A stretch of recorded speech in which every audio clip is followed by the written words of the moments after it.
Ya, bueno, le cuento que me toca exponer la vida de José y les entregué un material que es de apoyo, así que quiero pedirle a Marión si me puede comenzar la lectura para tener una pequeña introducción sobre la vida de José. Comienza a leer, Marión, por favor. Yo le aviso hasta dónde y avanzamos con Carlitos, con Phil y Mario. De los 12 hijos que tuvo Jacob, su preferido era José, situación que causaba la envidia de sus hermanos. José normalmente tenía sueños y los interpretaba, hecho que los enfadaba aún más. Un día, Jacob envió a José a ver a sus hermanos al campo, donde cuidaban el rebaño, para saber cómo estaba el trabajo. Al verle llegar, se pusieron de acuerdo para acabar con él y decirle a su padre que un animal lo había devorado. Ya, Carlitos, por favor, ¿puede continuar? Ya, Maribel. Entonces Rubén, uno de sus hermanos, le dijo: no le hagan daño, lancémoslo a un pozo, con la intención de volver por él más tarde. Pero en ese momento venía una caravana de mercaderes, así que lo vendieron como esclavo. Volvieron a casa con la túnica de José manchada en sangre y le dijeron a su padre que había sido devorado por un animal. En Egipto, José fue vendido a Potifar, jefe de la guardia y ministro del faraón, lugar donde tuvo un buen desempeño y fueron muy apreciadas sus cualidades.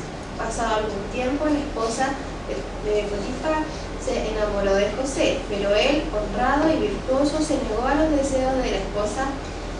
Y ella, ofendida, acusó al joven ante su esposo y este furioso lo mandó a prisión. Gracias, Maribel. Phil, por favor, ¿puedes continuar? Pero Dios extendió su protección sobre José.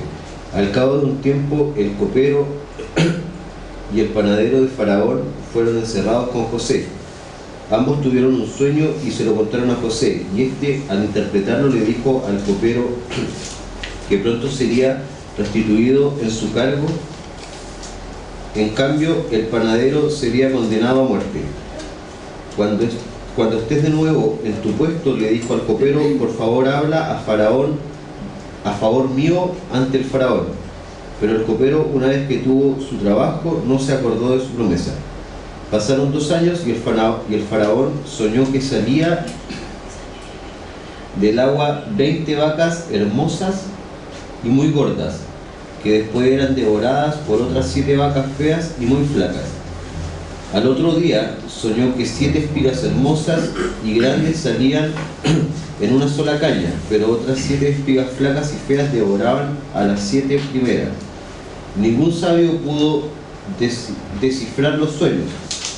Entonces el copero se acordó de su promesa a José y le habló al faraón. Gracias, Phil. Marco, por favor, ¿puedes continuar? José interpretó los sueños como uno solo, y significaban 7 años de abundancia y después 7 años de hambre.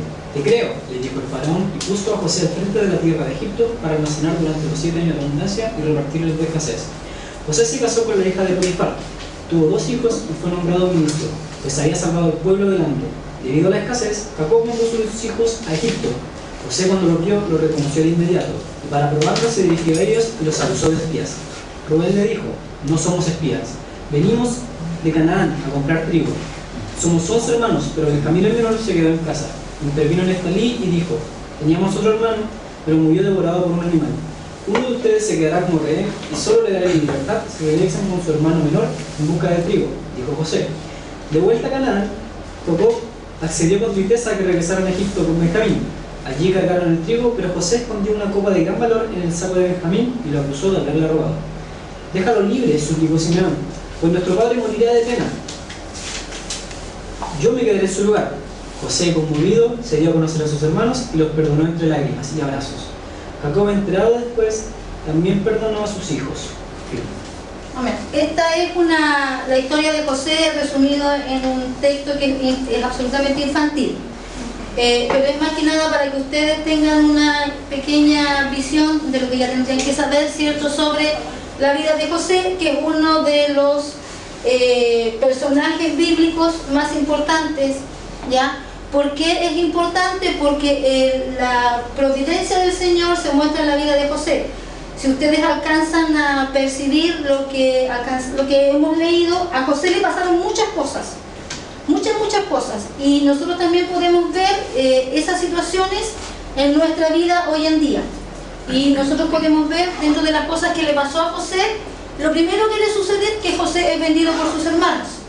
Inicialmente José iba a ser muerto por sus hermanos, pero está la intercesión también, ¿cierto?, de uno de los hermanos que le dice que no lo hagan y simplemente lo prefieren vender, que hubiese sido mucho más pecaminoso.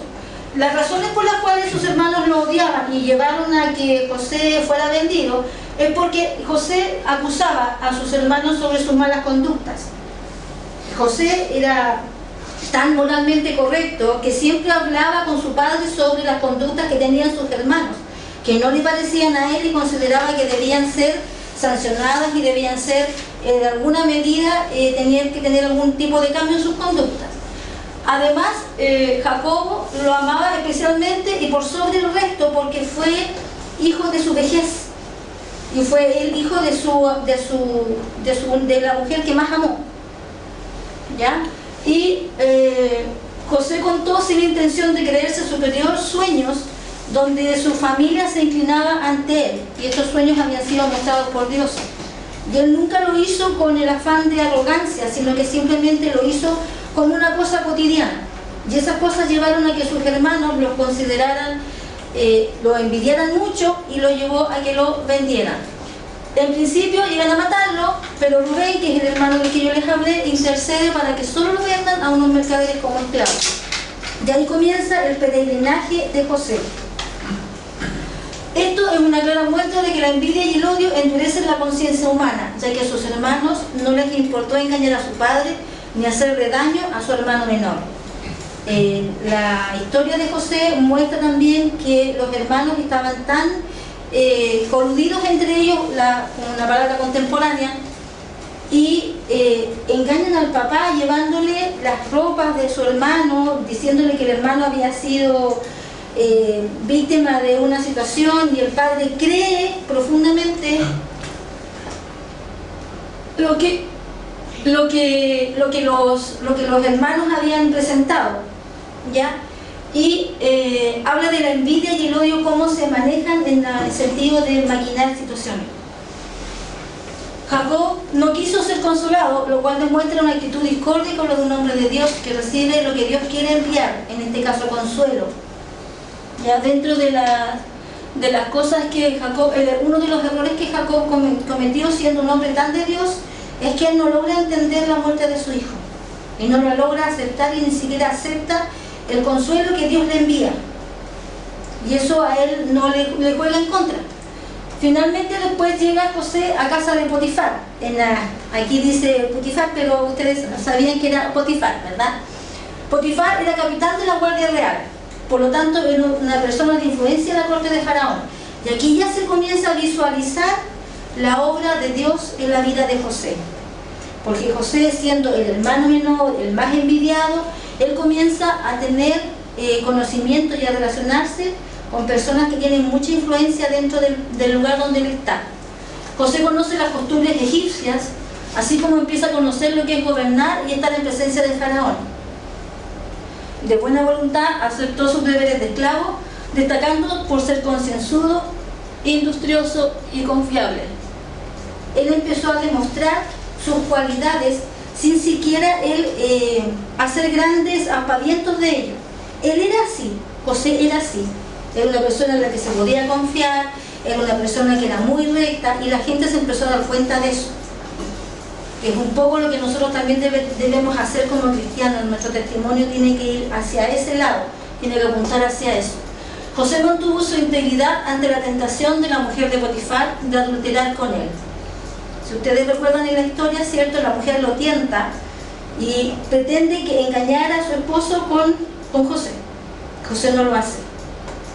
Y utiliza dos armas para evitar eso. Porque él podía haberlo hecho, porque ya tenía el favor y la gente confiaba en él, por lo tanto, pero él usa dos armas. Una que es la divina, porque había un problema de inmoralidad, él no quiere pecar contra Dios. Esa es su primera arma, es la primera que él pone para no pecar, para no caer en esa tentación, es no pecar. Y la otra humana es que él huye sin reaccionar. A él se le acusa, a él se le dicen las cosas y él es acusado y es enjuiciado, pero él no hace ningún comentario, él se queda en absoluto silencio y él solamente espera lo que se va a resolver al final. Potifar le impone la pena más leve por la acusación de haber tratado de violar a su mujer, porque de eso es acusado, siendo que debía morir por ello. Pero esto fue, esta sanción que era la muerte, que fue cambiada por otra pena menor, se debe única y exclusivamente porque la mano del Señor ya estaba en la vida de José. Y para el plan divino, José no debía morir. Quizás sí ser sancionado, pero no debía morir porque no estaba en los planes de Dios. José en la cárcel.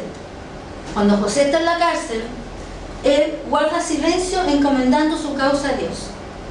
Él no llora, él no sufre, él no hace aspavientos mientras está prisionero, porque su castigo fue ser enviado a la cárcel. Y Dios permitió eso para que él aprendiera de la gente que estuvo con él. Porque todo lo que a José le sucede está en los planes de Dios.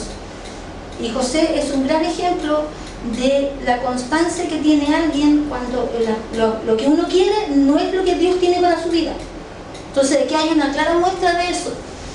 El pesar, la privación y otras cosas crearon un fuerte carácter en él para luego poder servir a Dios y a los hombres. Recuerden que la imagen de José al iniciar es un pastor que es el hijo menor, es una persona prácticamente sin mucha importancia. Seguramente, como se le creó un gran carácter, él tampoco tenía carácter.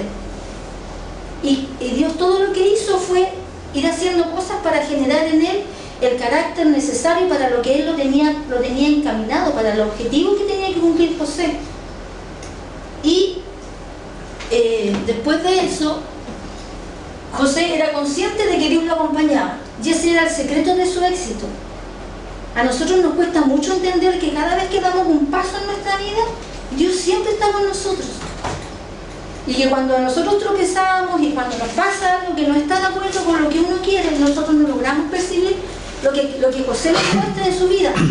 Ayudó al copero y al panadero, pues su relación con Dios lo llenaba de compasión. Él estaba en una cárcel, pero él no estaba llorando su tristeza por estar preso, por no estar libre. Él lo que hizo fue ayudar a personas que también estaban en la cárcel, igual que él.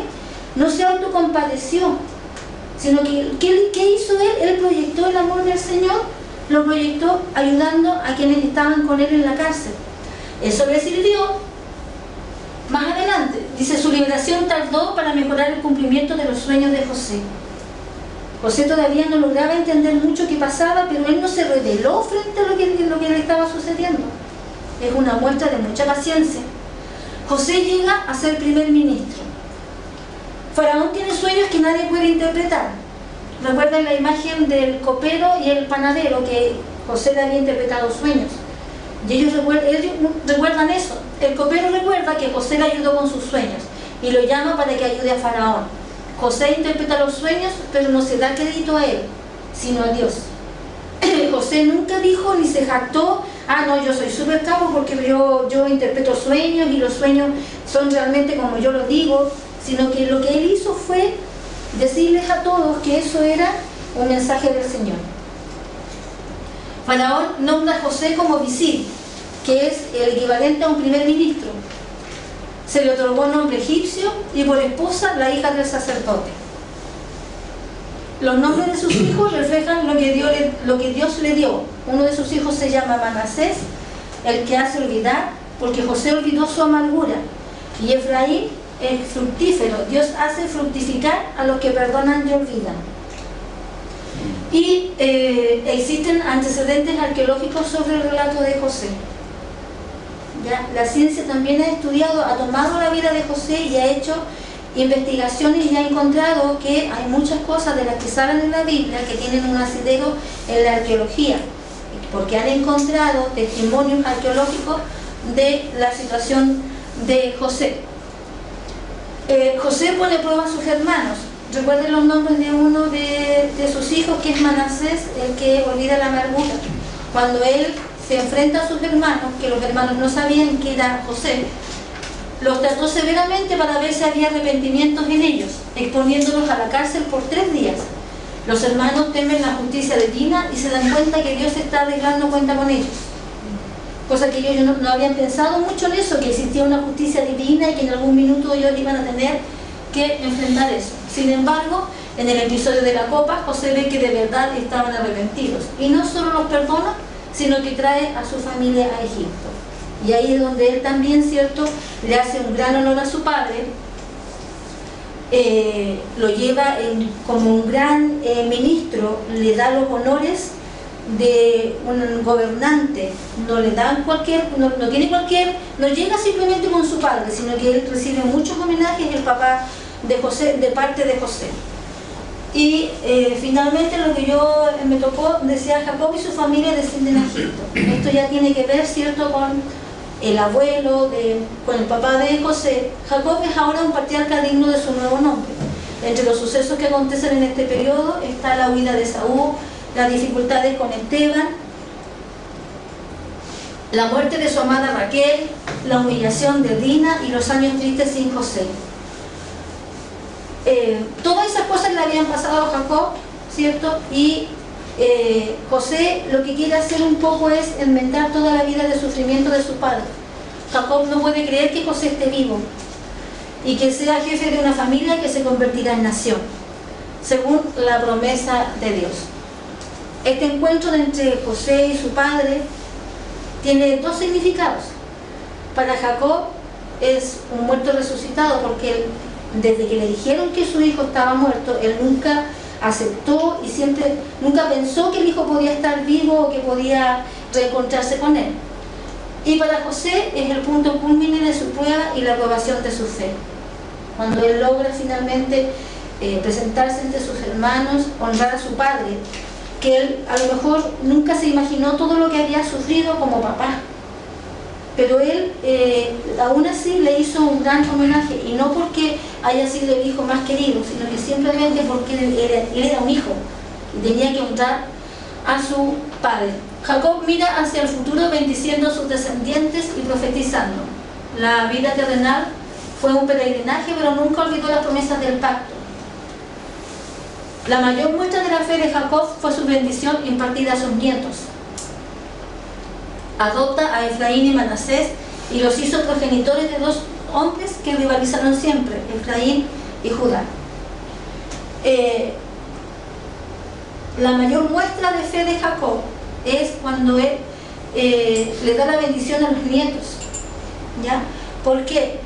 Yo puse aquí, adopta a Efraín y Manasés. No es que los adopte en el sentido literal, sino que él los acoge y lleva la bendición del Señor y la traslada hacia sus nietos, y hace que la generación que tiene que estar bendecida sea la generación que es bendecida.